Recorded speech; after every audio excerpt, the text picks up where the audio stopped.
Sometimes things get rough, sometimes tough.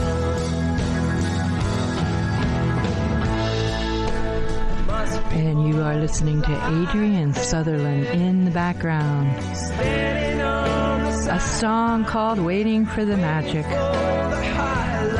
We're going to have some guests coming right up, and Rick's going to tell you about the Citizens Awareness Network. Yes, I am. Welcome, listeners.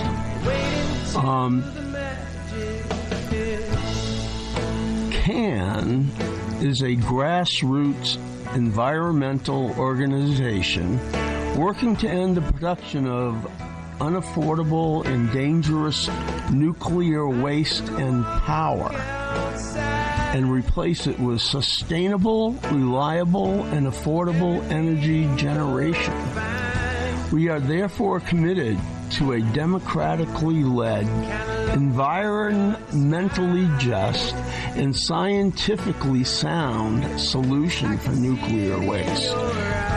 We are going to welcome Deb Katz and Chris Williams. And they are return guests. We've had them on before. I think it's a pretty important subject to be talking about as the decommissioning of Vermont Yankee is happening. And absolutely. So that is happening, but I also wanted to tell you about Adrian Sutherland, who you are hearing in the background. This song, Magic Hits, it's a beautiful song that, the melody just, really turns us on, but also it's about wanting something really hard and working really hard for it, but yet it still remains just out of reach. And when it hasn't quite come to fruition, but feels like it's just around the corner, says Adrian Sutherland. When the magic hits.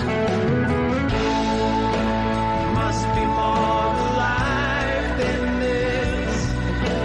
Standing on the sidelines, waiting for the highlights. Yeah, must be more to life than this.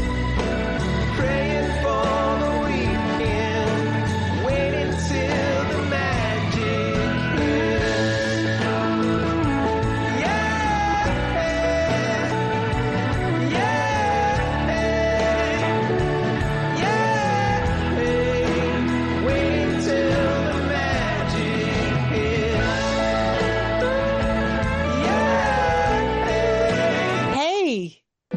Welcome back. I got it. We're so happy that you have us on, Deborah. You really rock. So, what's that? I didn't get hear that. Sorry, I said we're so happy you have us on, and you really rock. We got, one of my favorite songs in the background, Plutonium is Forever. I am going to block that out because we want to hear what you guys have to say, and it's hard with... Okay, we're on, yay! We're recording, we're on. Great. Okay, can you hear us okay? We can hear you great. Okay, cool. Rick's here. Hello. Carolyn's here. Carolyn's here. Hey, Carolyn. And I got my polka dots on. You got to understand. Yes. I got my polka dots. All right. Oh, man. Yay. It's hard to say how to start out this conversation because there is a lot to talk about these days, but in the background, we have this continuation of an attitude, and people really think that somehow nuclear power is going to bring the energy that we need for AI or all this other stuff. And it's like when you start really listening and paying attention, you realize, no, this is just not going to work. And so, Deb, Chris, we welcome you back, and thank you for informing us. I'll just say that ahead of time because I know you have a lot to say. We do. Do you want to we start do. that? I'm going to start just with an overview. I think Chris is then going to go into Vermont, and then I'm going to give a sense of New England with this. Because, of course, at this moment in dark times, one of the things that's also really hard is people are inundated with bad news. And so it becomes really hard to focus on anything or choosing what to focus on. And when we were fighting the nuclear industry and the feds on how they wanted to move the high-level waste out to Nevada or the Skull Valley Go-Shoot Reservation, that was in 2000, 2001. We had to educate people. We had to educate lawyers, well, lawyers as well, but legislators. We had to do it on a state level and a federal level. Groups came together from across the country to engage in this struggle. We called it Mobile Chernobyl when the industry was trying to get the waste off the sites, but basically engage in environmental racism and target different Native American communities, whether the Apache Mescalero out in New Mexico or the Skull Valley Go-Shoot Reservation in Utah, and we defeated it. And what we have to see is it's a new generation. Right? We're far away from 3 Mile Island. We're far away from Chernobyl. We're even far away from Fukushima in terms of what happened. And so this is a massive education project that needs to happen as the industry is once again putting their billboards up all over the place, advertising how great they are, and once again raising the specter of their wet dreams coming true, but they won't. So I want to turn it over to Chris on that note in terms of Vermont and local issues, and then we get a little broader into Massachusetts, New England, and the fight we're up against, which in about, you could say even 2 years ago, we never imagined, after shutting 6 of 9 reactors in New England, people shut those reactors, that we would find ourselves once again dealing with the nuclear industry and basically a crew of vampires that just resurrect themselves again and again from the grave. And here we are again, and we need to stake them really hard this time. Mm-hmm. Thank you, Deb. Excellent. Chris. Okay. Well, I'm going to talk about Vermont, but before I do that, I just want to say that it is the case that this is going on coast to coast. Mm-hmm. The industry is spending untold tens of millions of dollars to promote legislation from coast to coast, promoting small modular reactors and explaining to the public just how clean nuclear power is. That said, yesterday, after a very extended legislative session, the Vermont legislature adjourned. And for the second year in a row, even though the governor and his staff tried to amend our renewable energy standard to include nuclear and rename the renewable energy standard as the clean energy standard, for the second year in a row, they failed, which is very good news. Mm-hmm.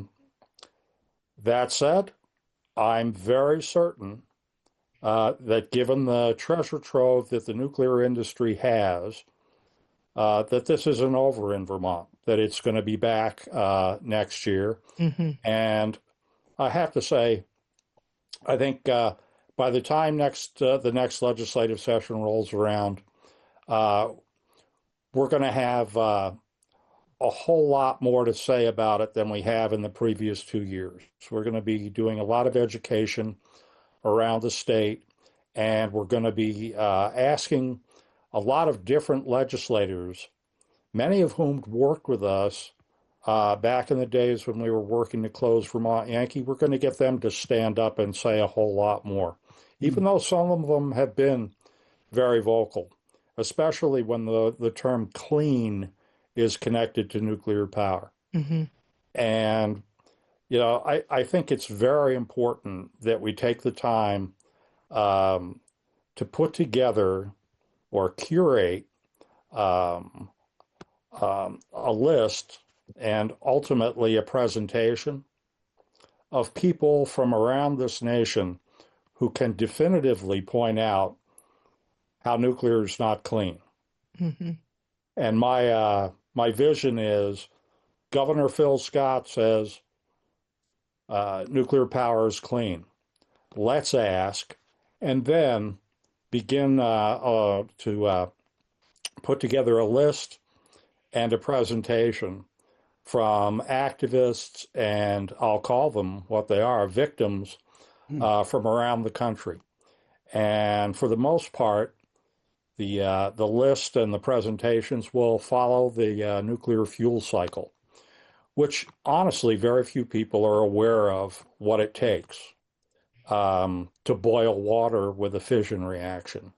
Mm-hmm. And they also don't necessarily appreciate the close ties that the nuclear power industry has with the weapons complex. And the weapons complex is always gearing up to create more messes, always working very hard in Congress to make sure that they're not held accountable for the travesties that exist from coast to coast. But I'm talking about, you know, the Navajo with the uranium mining and just the tragedies that exist out there.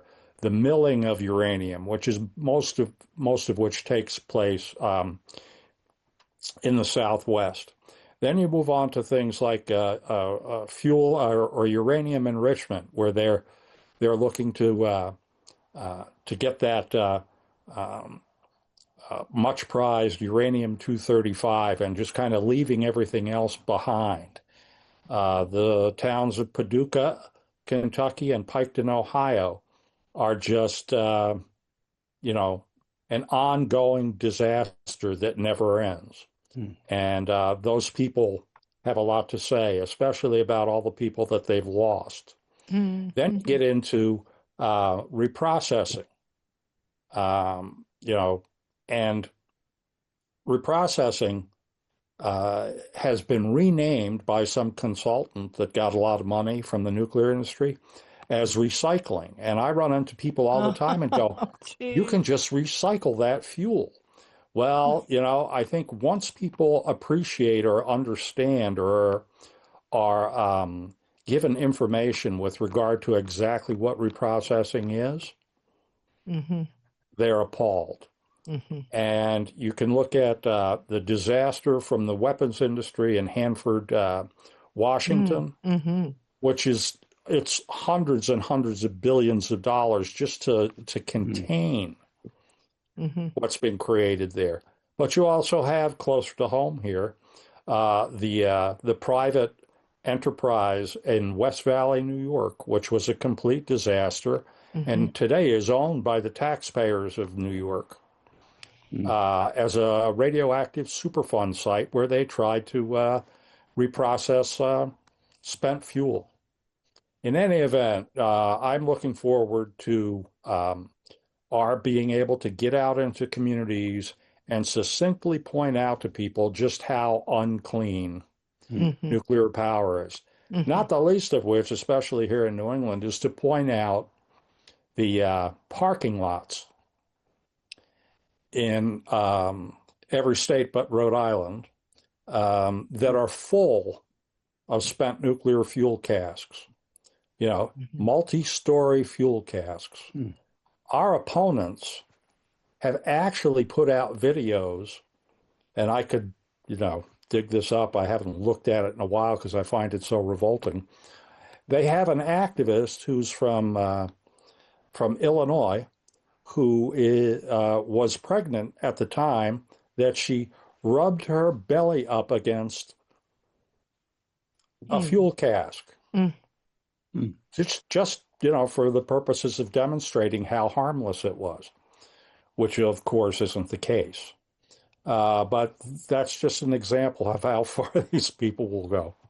So anyway, it's time to gear up for the next legislative session here in Vermont, but hopefully to begin to knit together, as Deb's going to talk about,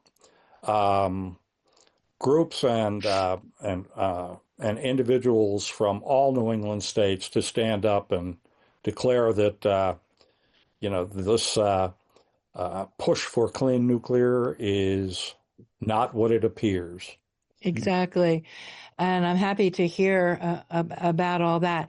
You're going to come back to Vermont Yankee to talk about Vermont Yankee, Chris? I could, if you'd like, but yeah. About decommissioning and the waste on site, Chris. There are 58 casks of high-level waste sitting at Vermont Yankee with nowhere to go. Additionally, another example of just how not clean nuclear is, there have been thousands upon thousands of shipments, rail shipments mostly, to Andrews County, Texas, to the low-level waste dump there controlled by waste control specialists.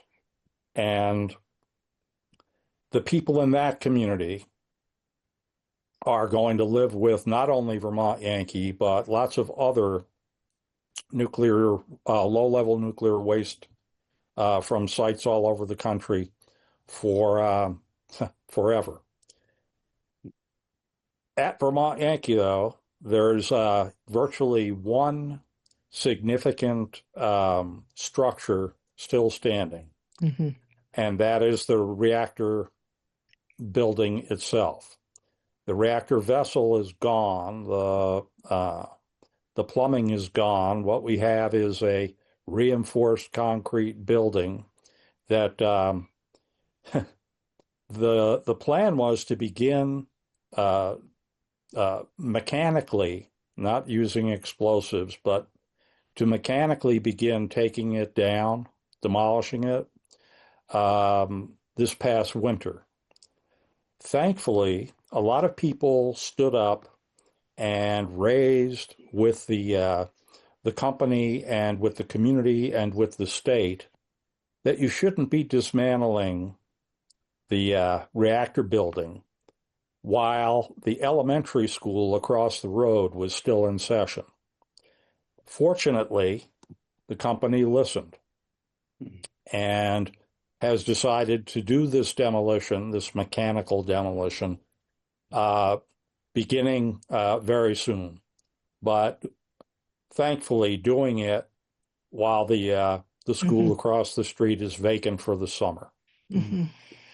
And Vermont Yankee is nearing the end of its decommissioning. It's still going to be another couple years to really just wrap it up. But it will join Maine Yankee. It will join Connecticut Yankee. It will join Yankee Row. And, hopefully it will stay on budget, which is what they've been doing. I will say, and this is like you're looking at all, you're comparing bad and not so bad, but we're fortunate to have the North Star people here who their business is taking big things apart, whether it's skyscrapers or launch pads at, Cape Kennedy. But many of our colleagues around the country are dealing with Holtec International, which doesn't have a whole lot of experience in decommissioning, doesn't have any. They're learning as they go, and they're creating just havoc wherever they're working, which is in Michigan and in New Jersey, in Massachusetts at Pilgrim, Massachusetts. Yeah. and Indian Point at New York. Right. So Mm-hmm. anyway, we're continuing to monitor the decommissioning at Vermont Yankee and hoping it stays on budget and stays relatively safe. I just wanted to ask one question. One of the things that has come up that I've noticed is that these companies, although they're supposed to be a low-level radioactive waste dump site, they want to change the rules. They want to begin to accept other levels of high-level radioactive waste. And do you have any news about that and how, I feel really ashamed that we're sending our waste to another community living in Vermont. How might we be able to support those communities to help stop that kind of regulation that might bring even more dangerous waste to their communities? CAN has been protesting the environmental racism of the nuclear industry since the 1990s. I mean, we have been trying to expose the soft underbelly of this industry, which is its waste stream. The nuclear industry cleans itself up by contaminating America and by contaminating working poor, people of color, and indigenous communities, as well as reactor communities. So that before we got to waste control specialists out west, we had Barnwell, South Carolina, in South Carolina, a 46% African-American community, working poor. They actually, and the state of South Carolina experienced itself as the pay toilet for the nuclear industry. And that's how they describe themselves. And they literally cut off the industry from being able to dump all of this waste.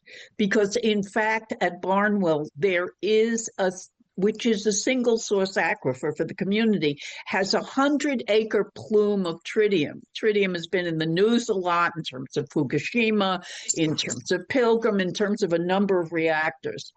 And it's a dangerous radionuclide, as much as the industry tries to make it sound really benign. This is not benign in the quantities we're talking about, so that there is 100-acre plume of tritium going down to the single source aquifer for the community. Wow. And the only argument is whether it's going to be 50 years, because if it's 50 years, the company is responsible, or 100 years. And of course, the company is trying to maintain 100 years, so they're off the hook.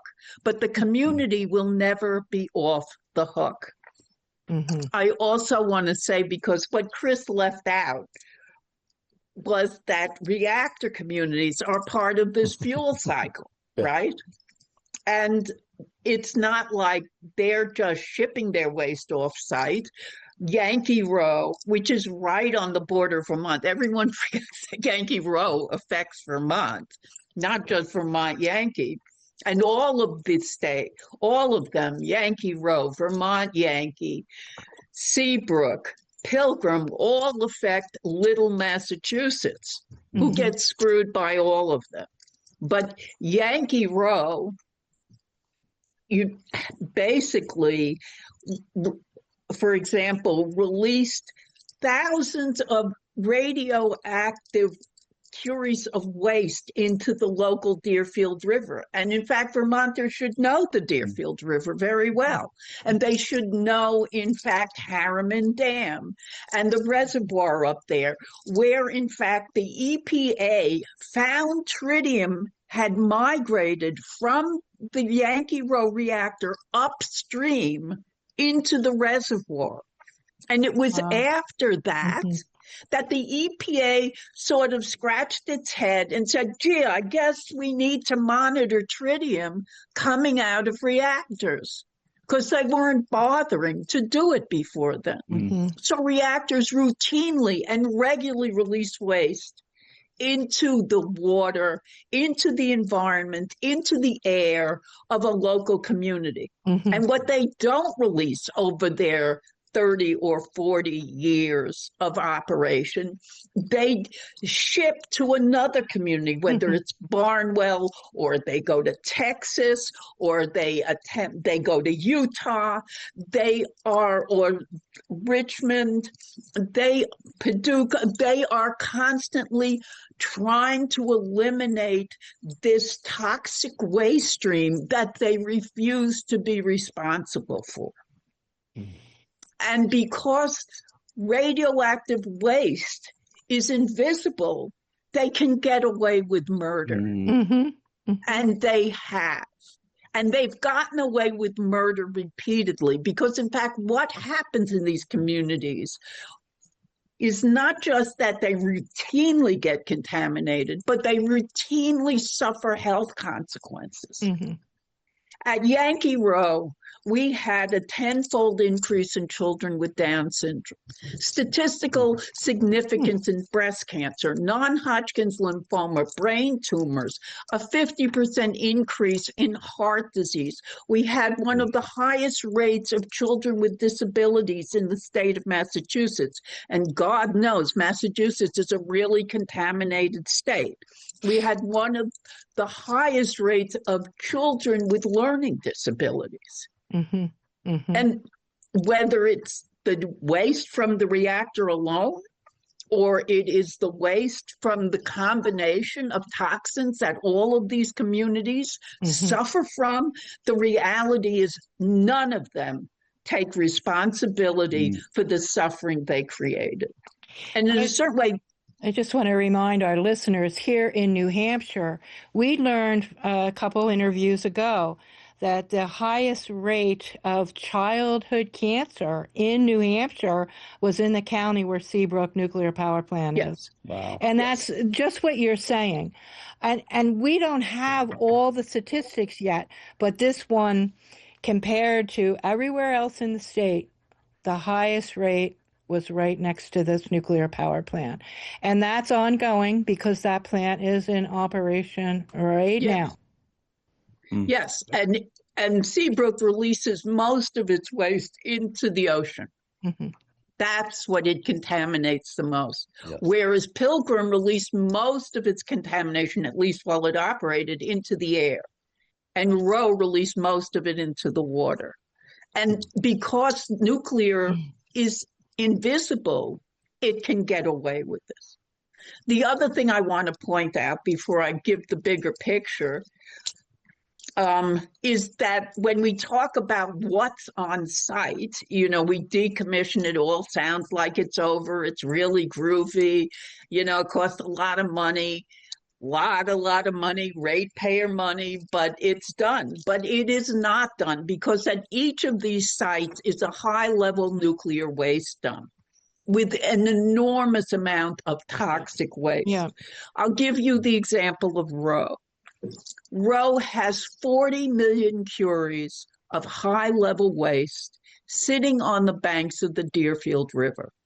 A hospital has on hand to do all the medical interventions for cancer, for research, 2 to 5 curies a year.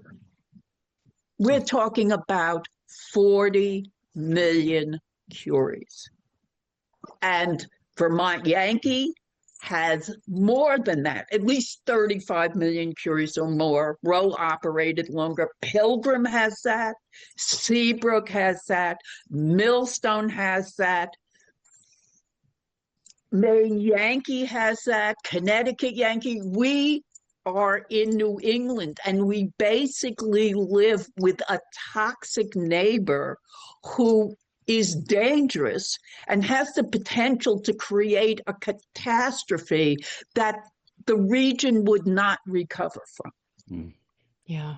I was at a meeting with the lawyer for Connecticut Yankee, who was also the lawyer in Yankee Row, because we were suing Connecticut Yankee over cleaning it up. And it was right after 9/11. So the issue of the acts of malice, potentially taking out a high-level waste on site, whether in canisters or the fuel pool. And I said, well, what are you going to do about it with 9/11 and acts of malice? He said to me, when you have a problem and you don't have a solution, then you don't have a problem. What? Oh, my. Yes. And that's the stance of the federal government and the nuclear industry. There's no problem. And so with the notion that basically that linchpin of there is no problem and it is clean because you can't see it, and the damage that's done to you takes place 20 or 30 years later, or your kids have learning disabilities, or they have Down syndrome, but how can you connect it? Then they get away with that. Mm-hmm. And now I can give the broader perspective, but it has to get rooted in the reality. You know, when we shut Roe, we wanted to go home. I mean, it wasn't like we wanted to be in the business of shutting nukes. I can tell you, we wanted to go back to our gardens and take care of our kids and not have to be in meetings every night. We just wanted to go back to a normal life. But when Yankee Row was releasing like 60 curies of waste into the Deerfield as part of decommissioning, and shipping it to Barnwell, South Carolina, which to us was immoral and unconscionable, we found that we were in the fight until we shut them all down. Because we couldn't accept that the waste that hurt us would hurt someone else. Mm-hmm. Yeah, exactly. But it's a terrible position to be in. Yeah. Yeah. I've got the nuke 4 miles from my house. I live between 2 high-level waste dumps that are vulnerable to acts of malice and vulnerable to climate disruption. Mm-hmm. And in the midst of these problems that have not been solved and are being ignored, Governor Healy trots out a routine which starts last year, in which to try to cut a deal with Governor Lamont and the governor of Rhode Island to build wind turbines. She is going to agree to buy incredibly expensive power from the Millstone reactors and from Seabrook and reclassify the state's energy policy, calling nuclear clean. Oh, jeez. Which she got passed. Our legislators have put in legislation this year to undo that. Mm-hmm. Meanwhile, of course, Lamont pulled out. He just wanted her to buy power from Millstone because Connecticut people are up in arms because their rates are so high. So she's locked us into incredibly high rates. And this year she comes back with her energy policy. And she sort of has now decided that we should go forward with nukes. We should investigate them. We should look at SMRs. I mean, what's the big deal? It's a new generation. But to do that, she says, well, you know, there was an act passed in the mid-1980s, and that act said that there has to be a referendum in the state of Massachusetts before any nukes can be built or even approved. And not only that, but in fact, until there is a repository for the high-level waste, and basically the waste is off-site, you can't move forward. So what does Healy want to do? She wants to basically revoke that act so that she can basically get a bunch of money from the nuclear industry and she can go around making her claims, which are a slap in the face to the people in the tri-state community that has suffered from the nukes that she is now supporting. And she pays no attention to the issues of the high-level waste and the dangers of that, or the impacted communities and what they have suffered. And she just goes on her merry way forward. But what's important in this, she is not alone in this.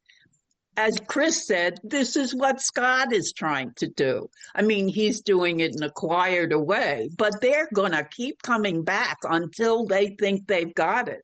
They're trying to do it in New Hampshire. They're trying to do it in Connecticut. I mean, Massachusetts, of course, is frequently first in getting screwed. You know, it's called Taxachusetts. There's a reason for that. We're always getting screwed. That this is a campaign, a statewide campaign that we are mounting, not just for Massachusetts, but for New Hampshire, for Vermont, and for Connecticut, for us all to join together and say, hell no. We shut these damn nukes, and they're not coming back. And you and your tap dancing and your clean nuclear and all of that, those lies are unacceptable.